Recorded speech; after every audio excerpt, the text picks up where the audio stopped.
माझं नाव आहे अश्विन सुभाषराव नलबले. आम आदमी पार्टीचा मी जिल्हाध्यक्ष आहे आणि आगामी स्थानिक स्वराज्य संस्थेच्या निवडणुकीच्या निमित्तानं आज अहमदपूर शहरात आपण ही प्रेस कॉन्फरन्स आम आदमी पार्टीतर्फे घेत आहोत. प्रथमतः मला हे इथं जाहीर करायचं आहे की आम आदमी पार्टी लातूर जिल्ह्यातील सर्व स्थानिक स्वराज्य संस्थेच्या निवडणुका स्वबळावर लढणार आहे आणि त्याच अनुषंगानं अहमदपूर शहरातील नगर परिषद, त्याचबरोबर अहमदपूर येथील जो आपला जिल्हा परिषद विभाग आहे त्या विभागातील गटातले जे गट येतात ते गट आणि त्याचसोबत पंचायत समिती गण या सर्व ठिकाणी आम आदमी पार्टी आपला उमेदवार देणार आहे.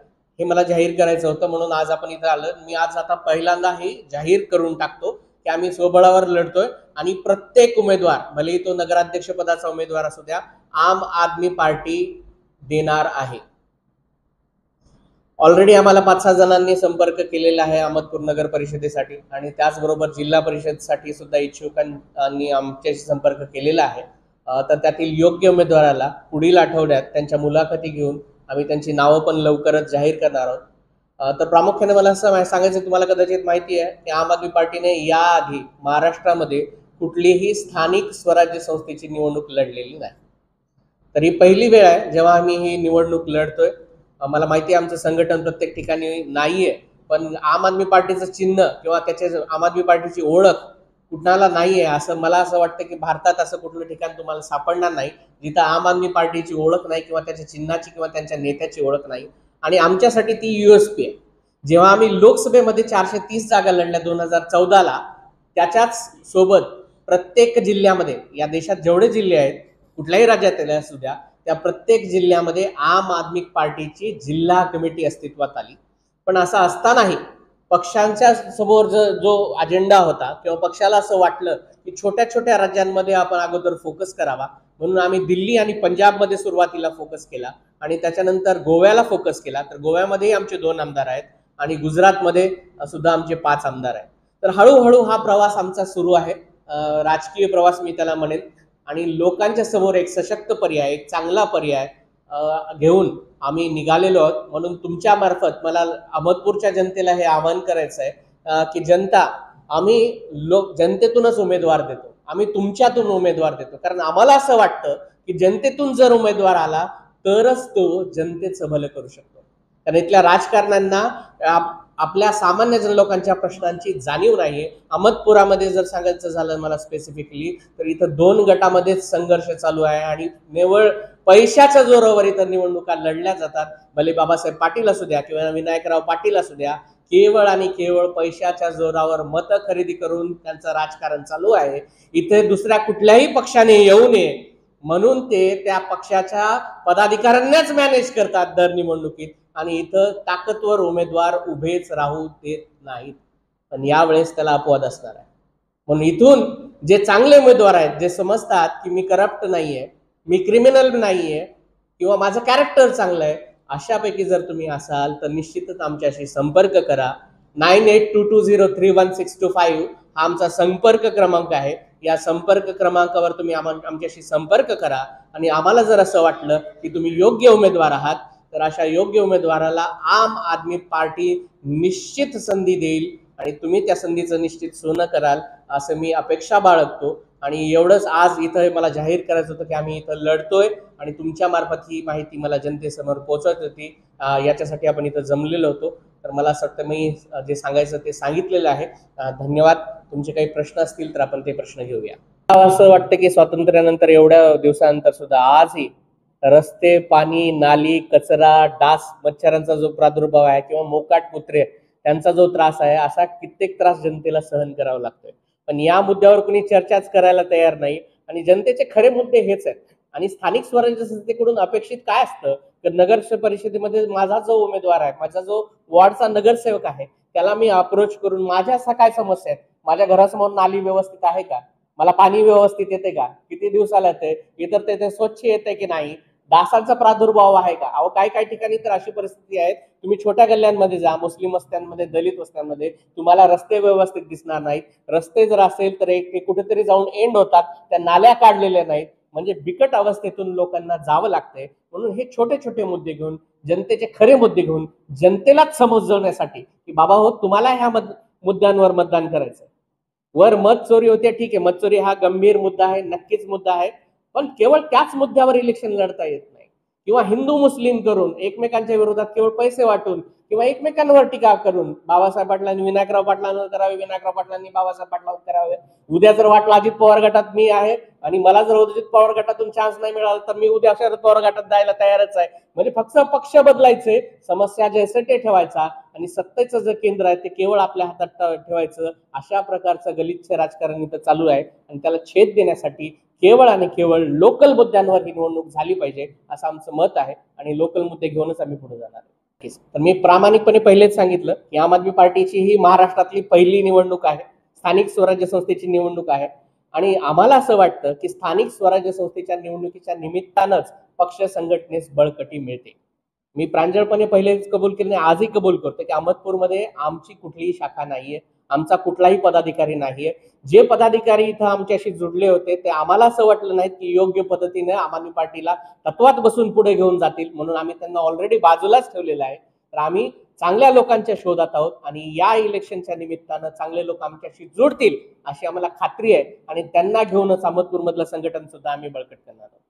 मी अहमदपूरांनाच आवाहन करतोय की बाबा तुम्हालाच आता हे सगळं हातात घ्यायचंय, कारण तुमच्यासाठी बाहेरून येऊन, लातूरून येऊन मी काय करणार नाही. तुमच्यासाठी कुठला उमेदवार आयात करून काही करता येणार नाही. जे काय करायचं इथल्या स्थानिकच्या लोकांनाच पुढे येऊन करावं लागेल. आणि असं समजू नका की राजकारणापासून आपण अलिप्त राहून आपलं काहीतरी भलं होऊ शकतं, हे शक्य नाहीये. मी स्वतः एक सॉफ्टवेअर इंजिनियर आहे पेशाने. राजकारण हा माझा पेशा नाही. आम्ही पूर्ण वेळ राजकारणी नाही. आम्ही आपलं घर सांभाळून, सगळ्या गोष्टी सांभाळून इथे करतोय. का? कारण या देशात काहीतरी बदल व्हावा, काहीतरी चेंजेस व्हावेत, जनतेच्या खऱ्या मुद्द्यावर बोलावं, ते चर्चा त्याच्यावर व्हावी आणि कुठेतरी राजकारण्यांना व्यसन घालण्याचा प्रयत्न व्हावा. आणि हे व्यसन घालण्याचा प्रयत्न किंवा हा असा प्रामाणिक प्रयत्न केवळ सुशिक्षित, चांगल्या घरून आलेले, ज्यांना राजकारणाचं बॅकग्राऊंड नाही, बॅकग्राऊंड असेल तरी वेलकम, पण प्रोव्हाइडेड तुम्ही चांगल्या विचाराचे असाल, तुम्ही लोकांसाठी खरंच काही करू इच्छित असाल तर भले तुम्ही कोणत्याही पक्षाचे असू द्या, दुसऱ्या पक्षाचा उमेदवार जरी आम आदमी पार्टीकडे आला आणि आम्हाला जर असं वाटलं तर तो चांगल्या कॅरेक्टरचा आहे किंवा जनतेच्या समस्यांना न्याय देऊ शकतो, अशा लोकांना सोबत घेऊन आम्ही पुढे जाणार. नक्कीच मला असं वाटतंय की पक्षाची ओळख ही खूप महत्वाची आहे. त्यांच्या पक्षाची नक्कीच ओळख आहे, पण ती काय ओळख आहे आज आपण बघतोय टीव्हीवर. पार्थ पवारांचं एक प्रकरण चालू आहे, लोकांच्या समोर आहेत म्हणून अजितदादा 72,000 करोडचा घोटाळा केला असं म्हणतात. त्यांच्याविषयी म्हणजे भरपूर चौकशा पण राहिल्या होत्या, पण तेच अजितदादा आज बीजेपीच्या मांडीत लावून बसलेत. मग त्यांची काय विचारधारा? मग या लोकांची विचारधारा केवळ आणि केवळ सत्तेचं राजकारण आहे, केवळ आणि केवळ पैशाच्या जोरावर आहे. तुम्ही म्हणल्यासारखं यांच्या सहकार मंत्री म्हणतात, मला माहित नाही सहकारात किती मोठं यांनी काम केले आणि त्या सहकार क्षेत्रातून अहमदपूरच्या लोकांना किती प्रमाणात रोजगार मिळाला. महेश अर्बन बँक मला त्यांची माहिती आहे किंवा 1-2 प्रकल्प त्यांचे माहिती आहेत, पण असं काही झालंय का की अहमदपूरच्या तरुणाला खूप मोठा न्याय मिळालाय, खूप मोठे रोजगार इथं तयार झालेत? सहकार म्हशी तेव्हाच आपण स्वतःला म्हणून घेतलं पाहिजे जेव्हा आपण इथल्या तरुणांना काहीतरी हाताला काम देऊ, त्यांना इलेक्शन मध्ये केवळ जर एक मॅन पॉवर म्हणून जर आपण वापरणार असतील, आपल्या मागे केवळ कार्यकर्ते म्हणून फिरवणार असतील, तर मला असं वाटतं तो खरा विकास नाहीये.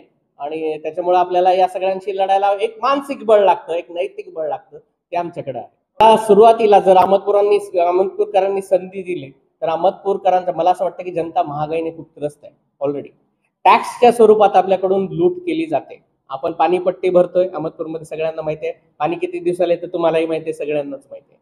मग जेव्हा आपण जर केवळ त्या कराचं विवरण बघितलं, जर करपत्रक आपल्याकडून घेतलं जातं, घरपट्टीच्या नावाखाली आपल्याकडून काय काय चार्जेस घेतले जातात, ते करपट्टीचे चार्जेस जर बघितले तर आपल्याला बऱ्याच गोष्टी क्लिअर होतील. उदाहरण देतो, त्याच्यात शिक्षण कर लावलेला असतो, त्याच्यात स्वच्छता कर लावलेला असतो, असे बरेच कर त्याच्यामध्ये लावलेले असतात. पण तुम्हाला असं वाटतं का की स्वच्छता खरंच खूप चांगल्या प्रमाणात होते? पाणीपट्टी घेतली जाते, पण मला आठवड्याला कमीत कमी 15 दिवसाचं गोष्ट वेळून द्या, आठवड्याला कमीत कमी पाणी मला वेळेवर येतं का? असं जर असेल तर जनता या सगळ्यांना आपण कर कशासाठी देतोय? मग जर करच आपण देतो त्याच्या मोबदल्यात सुविधा मिळत नसेल तर त्या करालाच आपण कमी करू शकतो ना, किंवा आपण त्याच्यासाठी सुविधा देऊ शकतो. तर आमचं असं म्हणणं आहे की घरपट्टी आम्ही निश्चितच इथं काही ना काही प्रमाणात कमी करण्याचा प्रयत्न करू, त्यासोबतच नळपट्टी जी आहे ती रिझनेबल करण्याचा प्रयत्न करू. आणि जर आम्ही पाणी देऊ शकलो नाही तर डेफिनेटली आम्हाला असं सांगावं लागेल की आम्ही इथं घरपट्टी हाफ, नळपट्टी माफ करू, जर ती पोझिशन आली तर. पण आम्ही 100% तुम्हाला अगोदर व्यवस्थित पाणी देण्याचा प्रयत्न करू, प्रामाणिक प्रयत्न करू. आणि आम्ही जर तिथं कमी पडलो, आम्हाला असं वाटलं की वरून यंत्रणा हलत नाहीये, बाकी लिंबोटेच्या आपल्या धरणातून किंवा बाकीच्या इतरतून पाणी वेळेवर आपल्याला आणता येत नाही, तर कुठं ना कुठं आर्थिक स्वरूपात सुद्धा त्याचा मोबदला नागरिकांना मिळाला पाहिजे. केवळ जनतेच्या खिशातून लूट नाही झाली पाहिजे, हे आमचं विजन आहे आणि हे घेऊन पुढे जातो. पण सांगायचं आहे की आमच्यासारखे शिकलेले लोक या पक्षामध्ये आलेले, ज्यांचा राजकारणाशी काही संबंध नव्हता, कुठल्या घराण्याशी आमचा संबंध नाही. माझ्या 5 पिढ्या, मागच्या 7 पिढ्या कुठल्या राजकारणात नाहीयेत. आकाश जो आमचा सचिव आहे त्याच्या कुठल्या राजकारणात पिढ्या नाहीयेत. मग घराणेशाहीच्या बाहेर पण आपण कुठेतरी बघितलं पाहिजे, कारण या जनतेला घराणे म्हणून कोणी राजे नाही निवडायचे, आपल्याला आपले प्रतिनिधी निवडायचे.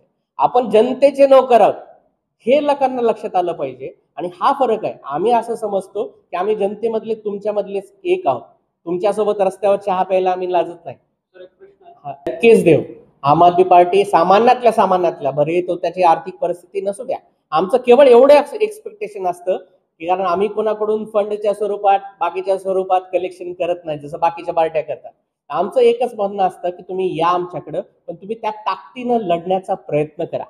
तुमची आर्थिक कॅपॅसिटी आज नसेल, पण तुम्ही दुसऱ्या यंत्रणा वापरा. जसं तुम्हाला जर प्रचार करायचा असेल तर तुम्ही हातात भोंगा घेऊन सुद्धा प्रचार करू शकता, किंवा मी त्याच्यासाठी लाऊडस्पीकर किंवा अजून काही डीजे बीजे लावायचा असला तोही लावू शकता. प्रचार कसा करायचा तो अवलंबून आहे. पण तुम्ही जर त्या ताकदीनं लढत असाल किंवा लढणार असाल, आणि आम्हाला असं वाटलं की सर खरंच त्या तिकिटाला तो न्याय देऊ शकतो, तर भले कुठल्याही कुटुंबातला तो असू द्या, आम्ही त्यांना 100% तिकीट देऊ. आजी माझी नाही, 100% असं तुम्हाला वाटू शकतं, पण मला तसं वाटत नाहीये. कारण विषय कसा आहे, संपर्कात असणं वेगळी गोष्ट आहे, पण त्या संपर्कात राहिल्यानंतर तुम्ही लोकांसाठी काय करता, कुठल्या योजना आणता, इथल्या लोकांसाठी तुम्ही ऍक्च्युअली काय केलेलं आहे. नगर परिषदेची इमारत मला आता कित्येक वर्षांनी थोडीशी चांगली झालेली दिसली, आणि तिथं गाळे वेळे काढलेले आहेत. मी अहमदपूरचा आहे त्याच्यामुळे मला माहिती आहे. मागच्या 35-40 वर्षात मी लहानपणापासून बघत होतो, इमारत सुद्धा भकास होती. तर असं परिस्थिती जर अहमदपूरला असेल आता, म्हणजे आपल्या तलातून जिल्ह्यात ते बाकीचे तालुके बघा, तुम्ही उदगीरचं गोष्ट बघा, किती मोठी बाजारपेठ आहे. या सगळं असताना आपण शेतकऱ्यांसाठी किमान सोडा, ग्रामीण भाग आहे म्हणून शेतकऱ्यांसाठी आपण काय केलंय. मग असं जर तुम्ही काहीच केलेलं नसेल तर नुसता संपर्क तुमचा दांडगा असून काय फायदा. आणि वेळोवेळी केवळ आमचा संपर्क आहे म्हणून फक्त खांदेपालट करायचा आणि त्यांनाच संधी द्यायची, हे काही पद्धत बरोबर नाही. आम आदमी पार्टीने निश्चितच, आम्ही दिल्लीमध्ये कामं केलेली आहेत, आम्ही पंजाबमध्ये कामं केलेली आहेत. नुकताच पीक अनुदानाचा जेव्हा मुद्दा निघाला, पीक विम्याचा मुद्दा निघाला, किंवा आता जे नुकसान भरपाईचा मुद्दा निघाला, तेव्हा प्रामुख्याने आम आदमी पार्टीची चर्चा झाली की आम्ही पंजाबमध्ये 50,000 रुपये हेक्टरी, 2.5 एकरला 50,000 रुपये नुकसान भरपाई दिलेली आहे. दिल्लीमध्येही आम्ही अगोदर दिली होती, पण दिल्लीचं सरकार छोटं असल्यामुळं किंवा एका शहरापुरतं मर्यादित असल्यामुळं, काही विधानसभा ह्या ग्रामीण भागातल्या होत्या, तसं असल्यामुळं त्याचा फोकस तेवढा झालेला नाही. पण आम आदमी पार्टीने पंजाबमध्ये दिल्यानंतर याची चर्चा पूर्ण देशात झाली, आणि तशाच स्वरूपाची